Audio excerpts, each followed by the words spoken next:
Good morning students.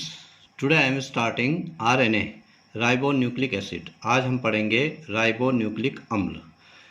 जिस प्रकार से हमने डीएनए के बारे में पढ़ा, ठीक उसी प्रकार से हम आरएनए के बारे में पढ़ेंगे। आरएनए में प्यूरिन जो बेस होते हैं वो होते हैं एडिनिन और ग्वानिन, और पायरिमिडिन जो होते हैं वो साइटोसिन और यूरेसिल होता है। थाइमिन की जगह में यहाँ पर यूरेसिल होता है।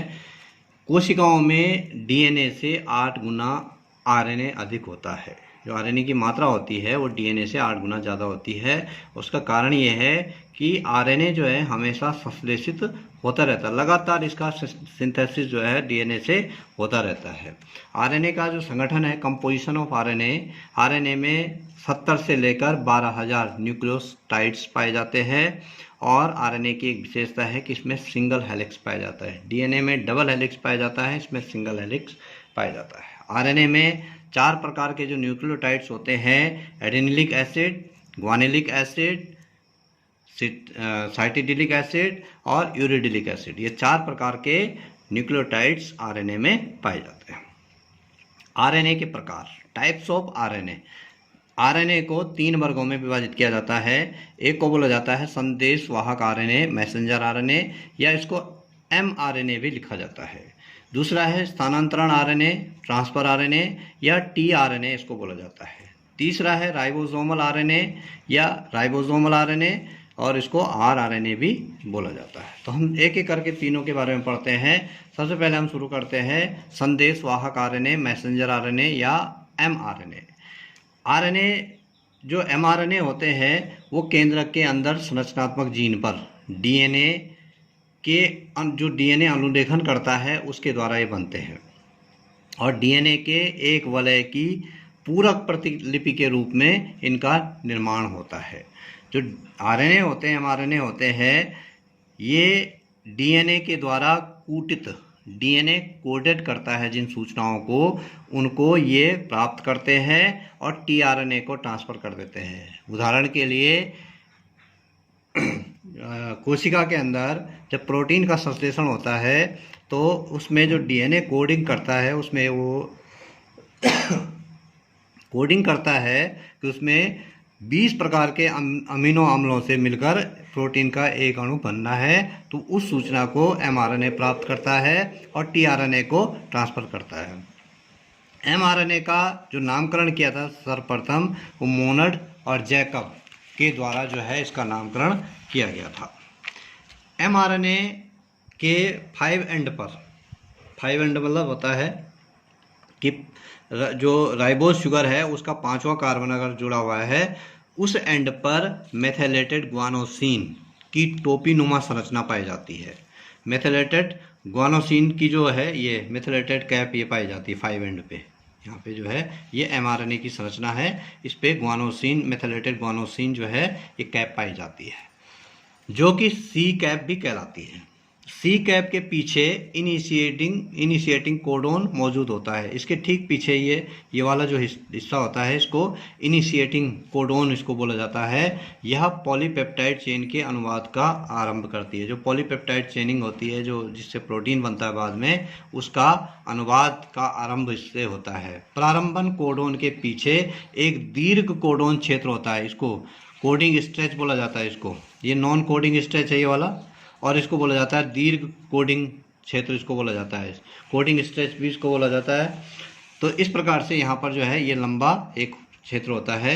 एमआरएनए के 3rd एंड छोर पर समापन कूट, टर्मिनेशन कोडोन होता है। ये जो 3rd एंड है यहाँ पर टर्मिनेशन कोडोन होता है यहाँ पर।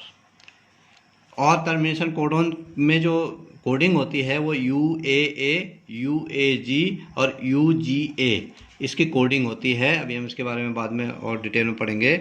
और इस प्रकार से यहाँ पर ये टर्मिनेशन कोडोन होता है। ये एमआरएनए की संरचना है। दूसरा आता है स्थानांतरण आरएनए या ट्रांसफर आरएनए, टीआरएनए इसको बोला जाता है। ये जो टीआरएनए होता है ये भी केंद्रक के अंदर इसका निर्माण होता है, डीएनए के अनुलिपिकरण ट्रांसक्रिप्शन के द्वारा ये बनता है और कोशिका द्रव्य में चले जाता है। ये जैसे ही बनता है उसके बाद ये कोशिका द्रव्य में चले जाता है और कोशिका द्रव्य में अमीनो अम्लों को राइबोसोम तक पहुंचाने का कार्य इसका होता है। मैसेंजर आरएनए टीआरएनए को सूचना देता है और टीआरएनए उस सूचना को प्राप्त करके उस जो भी अमीनो अम्ल होते हैं उन अमीनो अम्लों को एक एक करके राइबोसोम तक पहुंचाने का कार्य करता है। अब इसका जो स्ट्रक्चर होता है टीआरएनए का क्लोवर लीफ प्रारूप उसको बोला जाता है, clover leaf model of tRNA इसको बोला जाता है। टीआरएनए की जो क्लोवर लीफ संरचना का मॉडल होता है, इसका जो बनाया था, इस मॉडल को दिया था सर्वप्रथम रॉबर्ट हॉले के द्वारा जो है इसको 1964 में प्रस्तुत किया गया था और इस कार्य के लिए इनको 1968 में नोबेल पुरस्कार भी प्राप्त हुआ। ये आरएनए का क्लोवर लीफ मॉडल है, ये वाला, ये दो मॉडल है ए और बी। यहाँ पर देखिए ये थर्ड एंड यहाँ से शुरू होता है और इस प्रकार से ये इस प्रकार से जाता है और एंटीकोडोन, इस क्षेत्र को एंटीकोडोन बोलते हैं और यहाँ से जो है ये फिर 5 एंड यहाँ पर पहुँच जाता है। थर्ड एंड शुरू होता है और इस प्रकार से क्लोवर लीफ संरचना के द्वारा ये 5 एंड पर चले जाता है। ये जो इससे पहले हमने जो पढ़ा एमआरएनए जो पढ़ा हमने, एमआरएनए का जो अणुभार होता है वो 20 लाख से लेकर 50 लाख तक जो है इसका अणुभार होता है। और ये जो एमआरएनए होता है कोशिका में के अंदर पाए जाने वाले जितना आरएनए होता है उसका 5% भाग केवल एमआरएनए होता है, ठीक है। और यहाँ पर अगर हम इसकी बात करें, टीआरएनए की बात करें, तो इसमें इसका जो अणुभार होता है 25,000 से लेकर 30,000 होता है और ये कुल आरएनए का 15% होता है, 15% ये होता है। उसके बाद तीसरा आता है राइबोसोमल आरएनए या ये इस प्रकार से ये सिंगल हेलिकल स्ट्रक्चर भी टीआरएनए का। और तीसरा है राइबोसोमल आरएनए या आरआरएनए इसको बोला जाता है, या कोशिका के राइबोसोम में पाया जाता है। निर्माण इसका डीएनए में ही होता है, केंद्रक में निर्माण होता है और ये फिर राइबोसोम में चले जाता है और ये कुल आरएनए का 80% भाग बनाता है। 15% टीआरएनए बनाता है, 5% एमआरएनए होता है और 80% आरआरएनए होता है। और इसका जो अणुभार होता है वो 40,000 से लेकर 1 लाख तक इसका अणुभार होता है और इसका प्रमुख कार्य होता है 20 प्रकार के अमीनो अम्लों को जोड़कर पेप्टाइड श्रृंखला, फिर पॉलीपेप्टाइड श्रृंखला और फिर प्रोटीन का निर्माण करना इसका कार्य होता है। ये आरएनए के प्रकार और आरएनए के बारे में यहीं पे समाप्त होता है। Thank you.